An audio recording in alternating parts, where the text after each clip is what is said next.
Assalamualaikum warahmatullahi wabarakatuh. Sahabat beriman, perdebatan bumi dan langit sebelum Isra dan Mi'raj.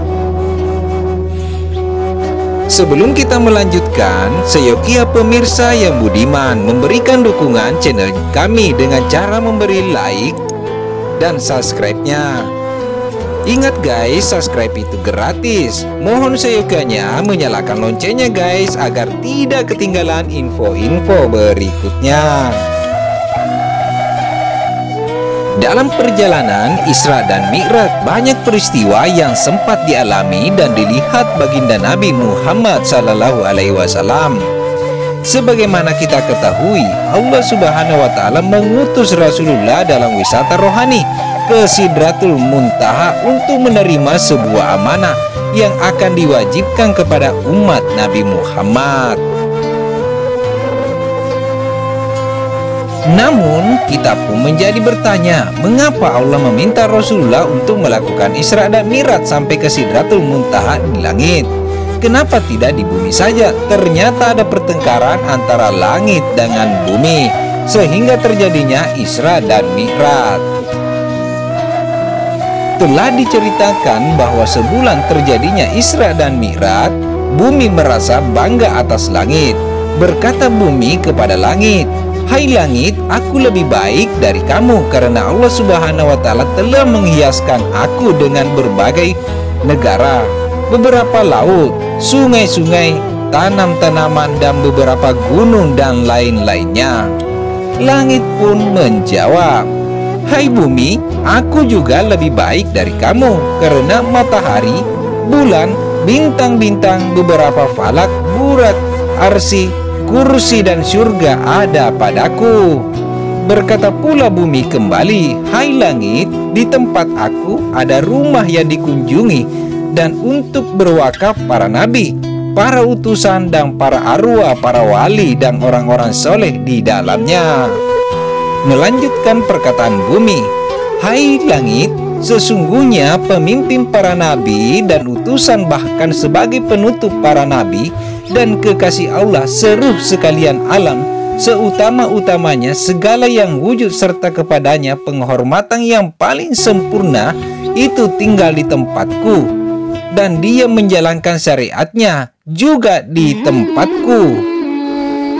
Langit dapat berkat, langit tidak dapat berkata-kata apa-apa lagi. Apabila bumi berkata demikian, langit berdiam diri dan langsung menghadap kepada Allah Subhanahu wa Ta'ala dengan berkata, "Ya Allah, Engkau telah mengabulkan permintaan orang yang tertimpa bahaya apabila mereka berdoa kepada Engkau.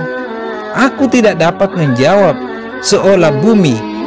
Oleh itu aku meminta kepadamu ya Allah, supaya kekasihmu yakni Muhammad dinaikkan kepadaku ke langit sehingga aku menjadi mulia."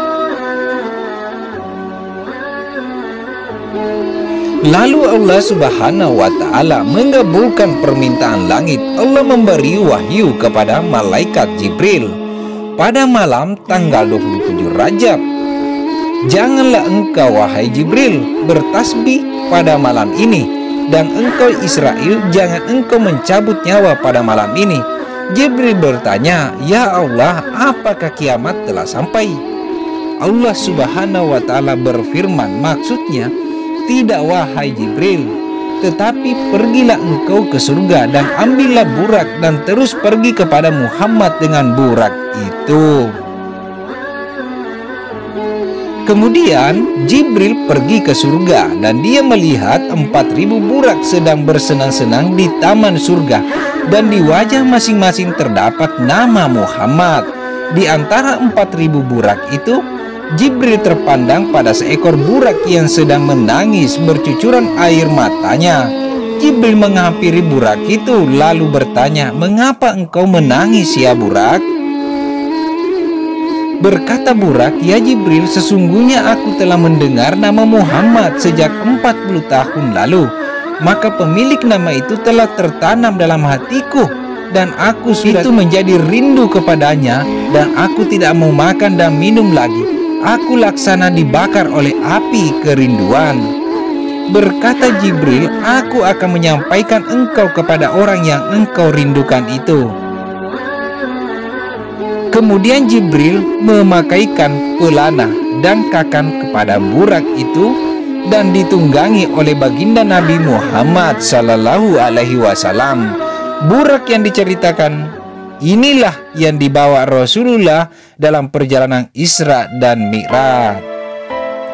Nah, itulah tadi guys, mudah-mudahan apa yang kami informasikan dapat bermanfaat sebagai penyiar agama Islam. Mohon seyogyanya, bila informasi yang kami bagikan ini bermanfaat, jangan lupa share ke teman-teman Anda agar kita bisa berbagi pengalaman. Kami dari Faktual News 77 pamit undur diri. Sekian dan terima kasih. Wabillahi taufiq wal hidayah. Wassalamualaikum warahmatullahi wabarakatuh.